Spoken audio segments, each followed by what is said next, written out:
বিশ্বের তাপমাত্রা যত বাড়ছে ততই এই সংক্রান্ত চ্যালেঞ্জ বাড়ছে। নানান প্রশ্নের সম্মুখীন হচ্ছি আমরা। কিভাবে এই পরিস্থিতির মোকাবিলা আমরা করতে পারি? এর আদর্শ সমাধানই বা কি? শুধুমাত্র পরিবেশ বান্ধব বা টেকসই অবকাঠামো গড়ে তুললেই কি চলবে, নাকি এই সংক্রান্ত সংস্কৃতির বিকাশ ঘটাতে হবে? শিক্ষা বা সচেতনতা আমাদেরকে কতটা সাহায্য করতে পারে? এই সমস্ত প্রশ্নের উত্তর মিলবে একটি দেশের কাছে যারা বিদ্যুৎ থেকে শিক্ষা সব বিষয়েই পরিবেশকে কেন্দ্রে রাখছে। অনেকের কাছে সুইডেন বলতে ফার্নিচার নির্মাতা ইকিয়া, ব্যান্ড দল আবা বা ক্যানে ভরা মাছের ভাবনা মাথায় আসবে। কিন্তু দেশটির আরেকটি দিক আরও মনোযোগ দাবি করে। গ্রিনহাউস গ্যাস নির্গমনের ক্ষেত্রে ইউরোপের মধ্যে সবথেকে ভালো কাজ করেছে সুইডেন। জলবায়ুর প্রভাব কমাতে জনকল্যাণে ব্যয় কমানোর দরকার নেই। পৃথিবীর জন্য এই বার্তাটি গুরুত্বপূর্ণ। এখানেই শেষ নয়, তারা নিজেরাই পৃথিবীর কঠিনতম পরিবেশগত লক্ষ্যমাত্রা নিয়েছে এবং সেই লক্ষ্যের দিকে এগিয়ে চলেছে। সুইডেন অন্যদের থেকে কোথায় এগিয়ে? জলবায়ুর ক্ষেত্রে তারা কিভাবে আদর্শ হয়ে উঠল এবং তাদের সাফল্যের গল্প থেকে অন্যান্য দেশ কি শিখতে পারে? সুইডেনের কিছু প্রাকৃতিক সুবিধা আছে। সুইডেনের 70% জুড়ে আছে এই বিশাল সবুজ বনাঞ্চল। গ্রিনহাউস গ্যাস নির্গমন কমাতে বনাঞ্চল খুবই গুরুত্বপূর্ণ, কারণ তারা পরিবেশ থেকে কার্বন ডাই অক্সাইড অপসারণ করে। এই দেশে অনেক হাওয়াও আছে। এই দীর্ঘ তটরেখার দিকে নজর দিন। এখানে বিরাট হ্রদগুলি আছে, সেগুলোও জলবিদ্যুৎ উৎপাদনের জন্য আদর্শ।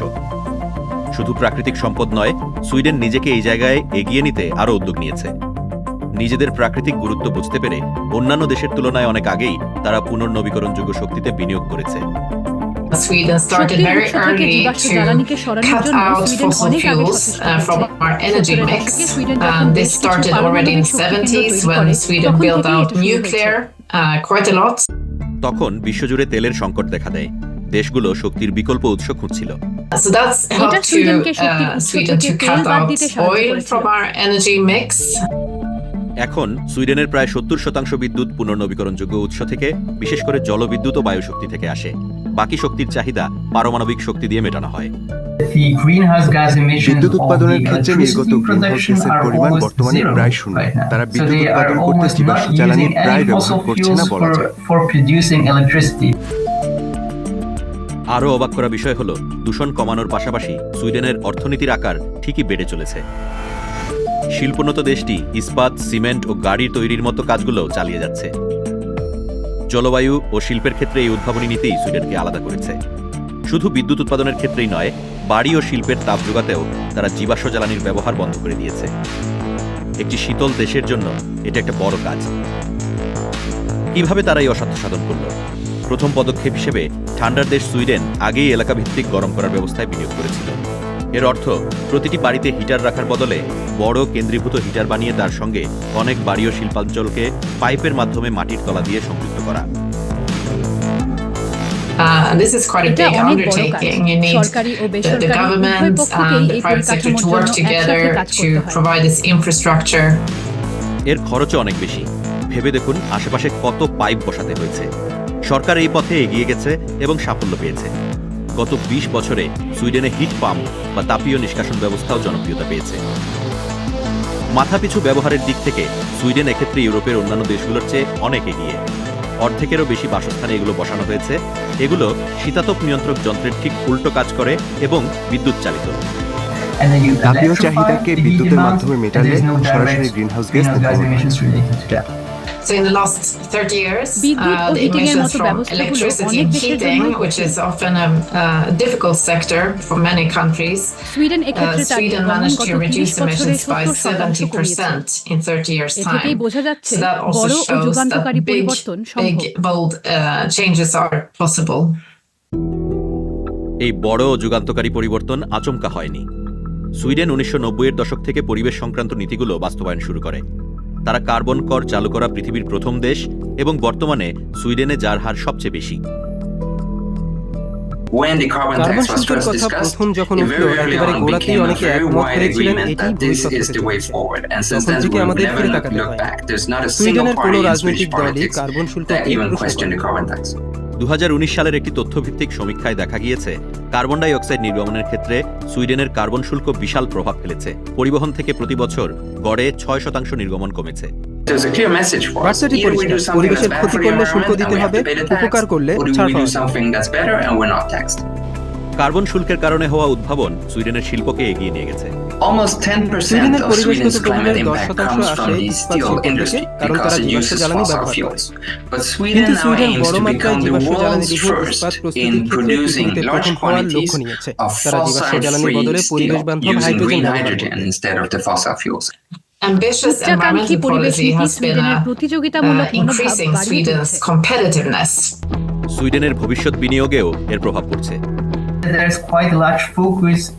বিদ্যালয়গুলোতে বেশ জোর দেওয়া হচ্ছে, শিক্ষা ব্যবস্থা, কারিগরি ও বৈজ্ঞানিক প্রযুক্তিতে জোর দেওয়া হচ্ছে। এর ফলে দেখা যাচ্ছে জোয়ার ভাটার মতো কিছু বিশেষ পুনর্নবীকরণযোগ্য শক্তির ক্ষেত্রে সুইডেন বিশেষভাবে দক্ষ হয়ে উঠেছে। অনেক দেশে যেখানে জনগণ নতুন করের বিরোধিতা করে, সুইডেনে তা মেনে নেওয়ার হার অনেক বেশি। এটা দেশটির রাজনীতির সব ক্ষেত্রেই সত্য। 8টা দলের মধ্যে 7টা দলই পৃথিবীর সবথেকে কঠোর জলবায়ুগত লক্ষ্য 2017 সালেই মেনে নিয়েছে, আর তা হল 2045 সালের মধ্যে নির্গমনের হার শূন্যে নামিয়ে আনা। মনে হচ্ছে পরিবেশগত নীতির ক্ষেত্রে সুইডেন ভুল করতে পারে না, তবে বজ্রআটুনি ফসকাগেরও তো হয়ই, ঠিক যেমনটা হয়েছে কৃষির ক্ষেত্রে। নির্গমন কমানোর দিক থেকে এখানে তেমন উন্নতি দেখা যায়নি। সবচেয়ে বড় সমস্যা পরিবহন।